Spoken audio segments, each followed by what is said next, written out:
رسول صلی اللہ علیہ وسلم نے فرمایا، سفید کپڑے پہنو کہ زیادہ پاکیزہ اور عمدہ لباس ہے۔ آپ صلی اللہ علیہ وسلم نے فرمایا، جو شخص رمضان میں اللہ سے جنت مانگے اللہ اسے جنت عطا کرتا ہے۔ رسول اللہ صلی اللہ علیہ وسلم نے فرمایا، جو شخص بھی قیامت کے دن اللہ کے عرش کا سایہ پائے گا، جس نے تنہائی میں اللہ کو یاد کیا اور آنسو بہائے۔ رسول اللہ نے فرمایا، 4 باتیں انبیاء و رسول کی سنت میں سے ہیں: حیا کرنا، عطر لگانا، مسواک کرنا اور نکاح کرنا۔ اسی طرح رسول اللہ صلی اللہ علیہ وسلم نے فرمایا، اگر تم اپنے دل کو نرم کرنا چاہتے ہو تو مسکینوں کو کھانا کھلاؤ اور یتیموں کے سروں پر شفقت سے ہاتھ پھیرو تاکہ اللہ آپ پر راضی ہو جائے۔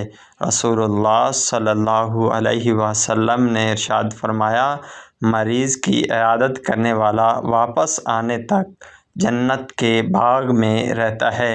مسلم شریف کی حدیث ہے۔ رسول اللہ نے فرمایا، مجھ پر سب سے زیادہ درود بھیجنے والا شخص روز قیامت میرے سب سے زیادہ قریب ہوگا۔ انسانیت کی کتاب کا پہلا حرف احساس اور رحم دلی ہے۔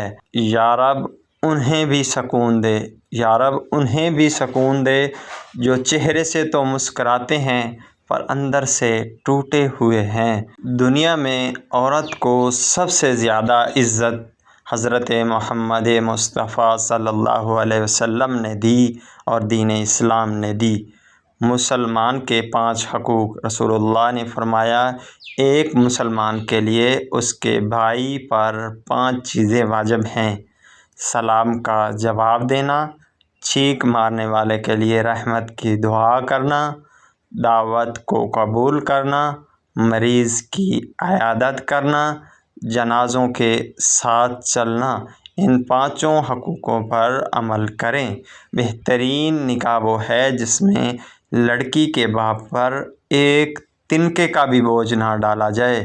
رسول اللہ صلی اللہ علیہ وسلم نے فرمایا، اگر 4 عادتیں تم میں موجود ہیں تو دنیا سے اگر تمہیں کچھ بھی نہ ملے تو کوئی حرج نہیں: امانت کی حفاظت، سچ بولنا، اچھا اخلاق اور پاکیزہ حلال لقمہ۔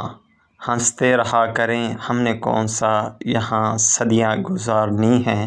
مسکرائیں اور اس ویڈیو کو شیئر کریں۔ Thank you.